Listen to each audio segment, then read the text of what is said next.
It started with the smell. The neighbors said it lingered long after he was gone, like metallic smoke and something sweeter, like rotting flowers. But no one noticed right away. No one really knew him. He was one of those people who exist quietly, moving through life without drawing attention, as if that was the intention all along. A man of calculated silence. His name was on the lease, bills were paid on time, groceries were delivered to his door, but no one saw him come or go. Not once. When the landlord finally unlocked the door, everything stopped. The windows had been taped over with newspaper, thick layers glued down with symbols drawn in what looked like black ink. But it wasn't ink. Every surface inside was obsessively clean, except for the patterns. Intricate diagrams carved deeply into tables, walls, floors, like he had tried to map something far bigger than the apartment could contain. Every angle was deliberate. Every mark, calculated. Hundreds of pages covered in handwritten formulas, half-written diary entries, and lines of strange languages that no translator has ever successfully decoded. But one thing was clear, he believed someone, or something, was watching him. He wrote about the ripple. He said it began as a hum in his walls, a frequency he could hear at a specific time, 3:33 a.m. every night without fail. Then came the lights. Flickers of movement in the corners of his vision that followed him from room to room. At first he thought it was paranoia. He tried recording it. Dozens of tapes recorded the silence, until one. One video, buried in the folders of his laptop, showed a frame skip, just 1 second, but in that second, someone else was in the room. Not fully visible. Not human.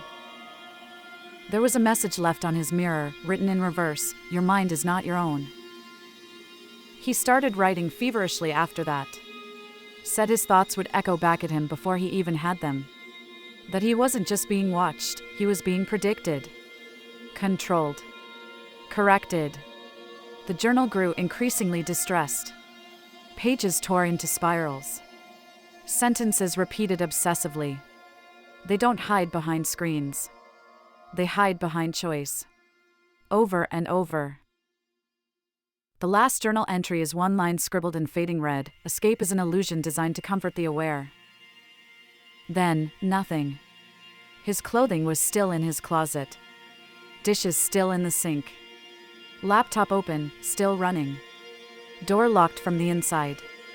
Security footage was mysteriously corrupted. No trace of him leaving. No sign of where he went. No one has seen him since that night.